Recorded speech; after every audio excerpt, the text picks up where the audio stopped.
Hello, and welcome to the Delivering Sports Podcast NBA Draft Edition. I am recording this at a crisp 1:48 a.m. because Domino's decided that I needed to stay at work a couple of hours late. But hey, that's the nature of pizza game, am I right? And I also need the money very badly.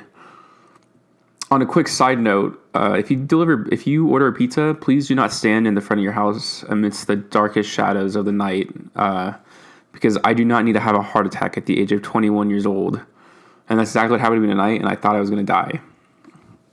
Anyways, the big day has arrived, and this is shaping up to be one of the most exciting drafts in recent memory, with some legitimate talent reaching all the way to the end of the lottery.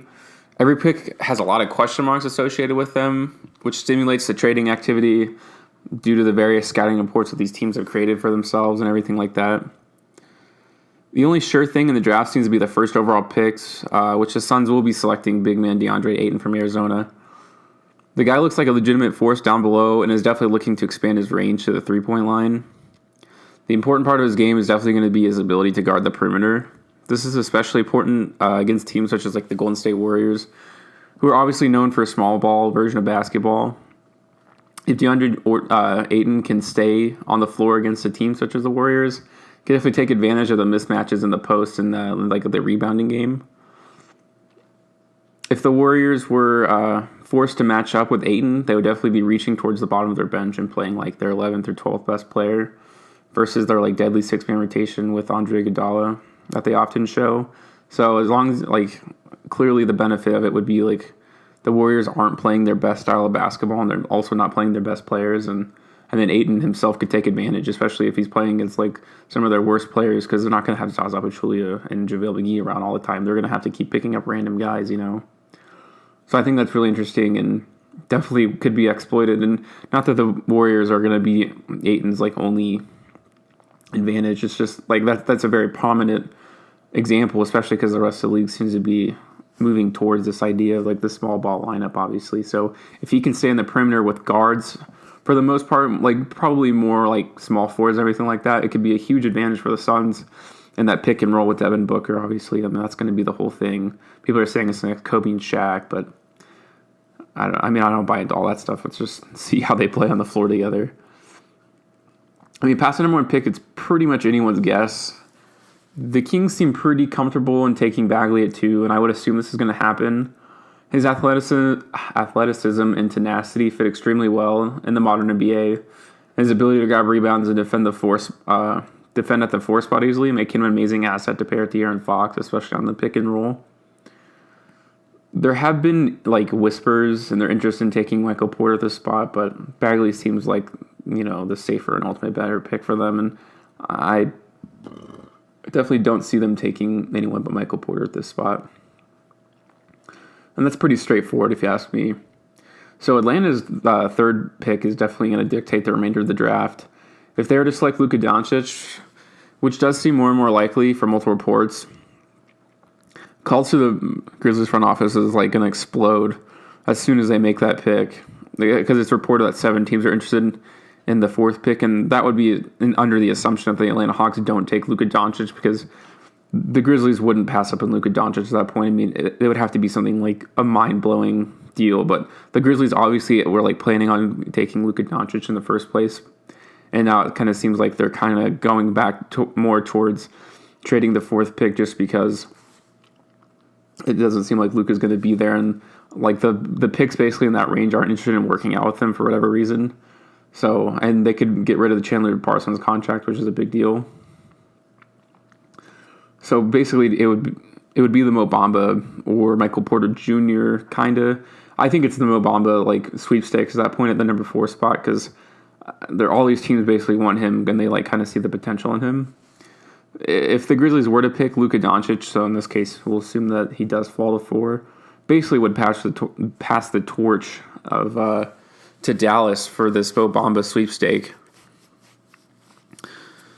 And if it does come to the Dallas Mavericks that they do have the ability to draft Mo Bamba at this spot, they might actually take him for themselves. They do need a center really bad. He's a freakishly long athlete, and he has measurements that have never been seen before. And you can see like his definitely like his ability to develop a skilled game in the NBA. It's not just that he's huge. And you would assume his defense abilities like will easily translate into the NBA, since he'll probably just block shots on accident since his body takes up like most of the court. The next step for Bamba is definitely going to be like his shot making ability, and specifically at the 3-point line. He shot below 30% in college, although that was never like a major part of his game. And there's a lot of talk about him like shooting threes, but it's going to take more time than like his camp is reporting, because obviously they want to put him at the highest position to be drafted. So they're going to tell you like all this kind of crazy stuff. So it's going to be like a while. He's probably going to shoot like low 30%. He's definitely not going to shoot 40% from the three this season. It just seems very unlikely, especially for any college player to shoot over 40% in the rookie season is definitely very difficult, considering that the 3-point line's farther back and it's just a different kind of defensive style in the NBA. So yeah, taking him is like, quote unquote, some sort of project, but his ceiling is like obviously like one of the biggest in this draft, considering he's a monster of a size, and you can like looking at his peak abilities, you see like a Giannis Antetokounmpo type of player who's better defensively, and if he can hit shots better than Giannis Antetokounmpo, I mean that could make him one of the best players in the NBA pretty much. So after that, you have Orlando. They seem primed to take Trae Young. He led the league in points and assists for NCAA. He definitely benefited in the beginning of the year of not being like a highly sought after recruit, meaning that teams in the first half of the season were not like planning for him. As Trae began to dominate the league, teams started doubling on every chance they could, and his game fell kind of by the wayside in the second half of the season. But you would imagine he's not going to receive this kind of attention in the NBA level just yet, since he's a rookie. And but the best parts of his game like definitely translate easily to the next level, like his ability to pass like on the open floor and be an actual traditional point guard, and his ability to shoot outside the gym. I mean, these are things that like really encompass what the modern NBA game is. So it's very easy to see him like having a very good rookie season. Maybe not maybe Orlando is probably one of the worst places to put him in, just because he would maybe be the best player on the team in his rookie season, and it wouldn't really be the situation like that for most of these lottery teams. But still, his ability to shoot like even uncontested three, like when people are on his face, and make threes from deep. I mean, it's not something that you can like easily teach to players and everything like that. So, and now obviously he's been compared to like Steph Curry. I don't know if I'd go that far yet. We'll see what he looks like in his rookie season, but yeah, super high ceiling player. I mean, that seems like a good spot for Orlando to take him. So the next you got Chicago. They find himself in a bit of a tough position.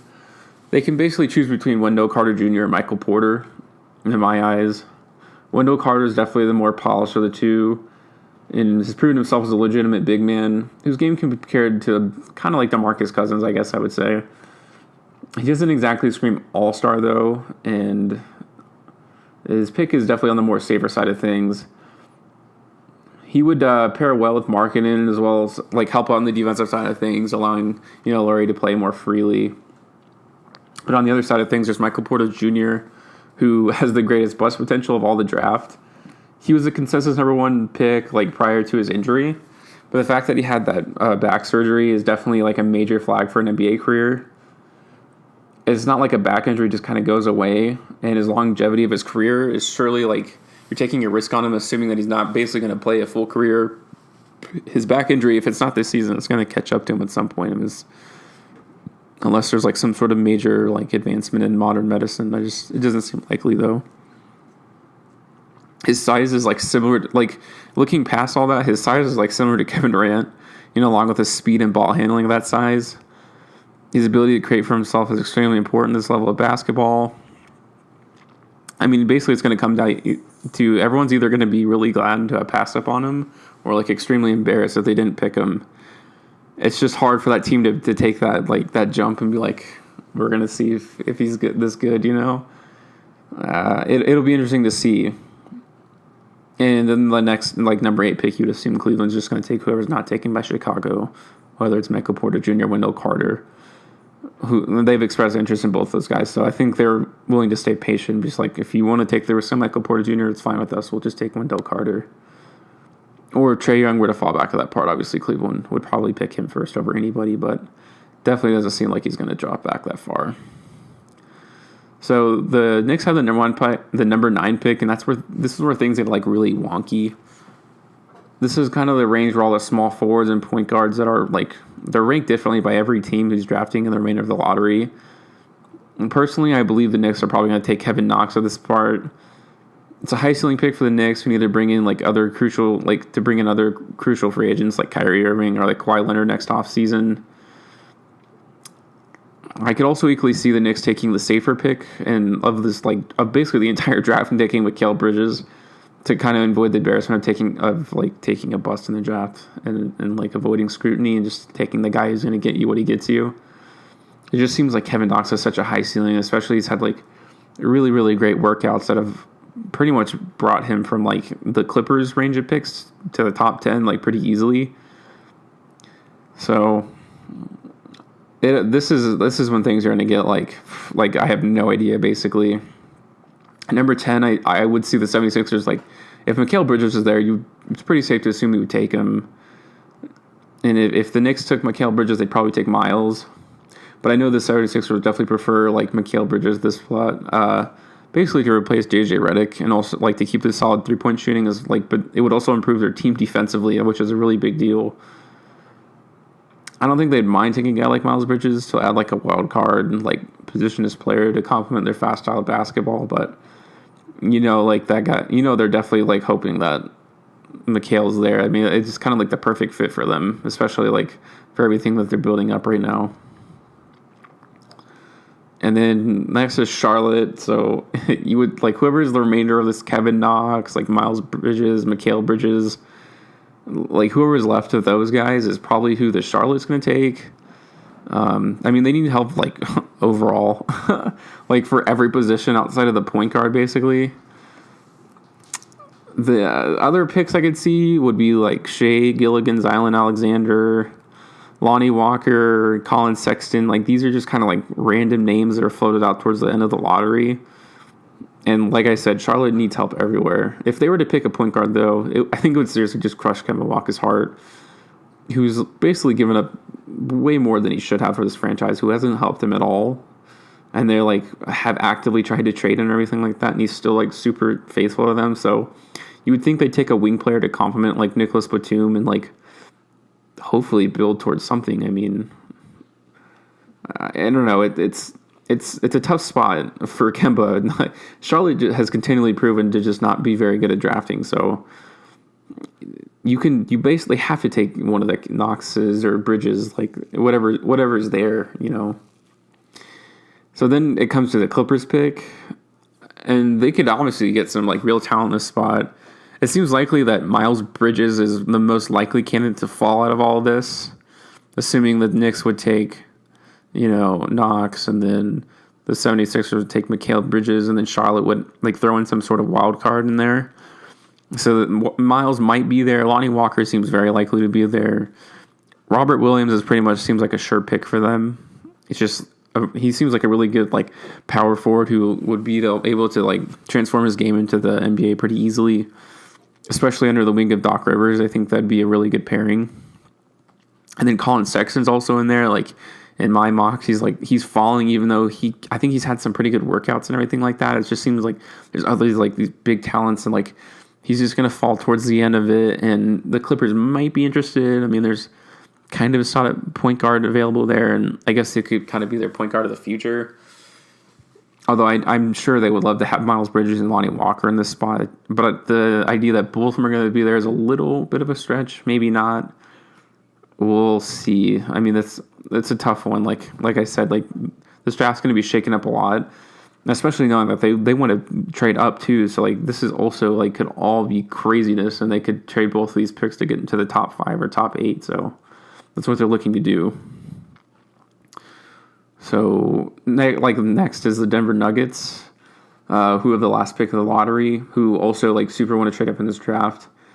Their assets are a little shaky. They basically have to give up Gary Harris. I I don't think they wouldn't give up Jamal, I don't think, and they definitely wouldn't give up Jokic. So I'm sure they would be willing to part with Gary Harris, although I don't know what team like really does want to trade for him that bad. So I mean that's a pretty tough spot. They don't really have the proper assets that you would need to trade up. They would definitely be looking to take Lonnie Walker or Shea Gilgeous-Alexander at this spot. Just to get the ball out of Jamal Murray's hands so much, because he works best off ball, and like he's never really been a point guard. He's always been like a true shooting guard. And I think that really hurt them defensively because Jokic was handling the ball like so much, and he's not even like good on defense, and it's kind of taking his energy away, like running the whole offense. And they need a true point guard, and like Lonnie Walker would definitely be a good spot there because he can create his own shot too, but I think he could really run an offense pretty well. Or Shea Gilgeous-Alexander too would be a pretty good spot there. So they're going to have to, I think they're going to end up picking one of these guys. I mean, it's basically what they're going to have to do, or take some sort of wing that's a little farther back in the draft, or Colin Sexton I still think is going to be out there. I still think Colin Sexton is going to fall pretty far. So, I mean, there's just a lot of craziness surrounding this draft. Like, that's so many question marks more than ever before with trades and everything like that. Everyone's looking to trade up for a certain guy, and everyone's draft boards are all different. And that's not really, I mean, it happens to an extent on every draft, but I think in this one more than ever, like people have like extremely different opinions on who's like the second to 10th best player, like more than anything. So that's my top 14 picks of the draft, the lottery. I'm sure everything I said is 100% wrong, and I'll be cold taked on everything I believe. Whatever the case, this is like way more exciting than the NBA playoffs. I'm pretty bored of, the Cavs and Warriors, so that's going to be a little different next year. And I'm going to go through every team after the draft, probably after free agency, and do an offseason outlook of every team, and I'll kind of go over like the status of like the NBA, like individual NBA teams, and like how they're looking going forward. But yeah, I want to do a draft episode just to kind of get my thoughts out there and see like kind of how my beliefs really panned out during the actual draft. I'll be tweeting live during it if you guys want to catch it and everything like that. So thanks for listening, guys.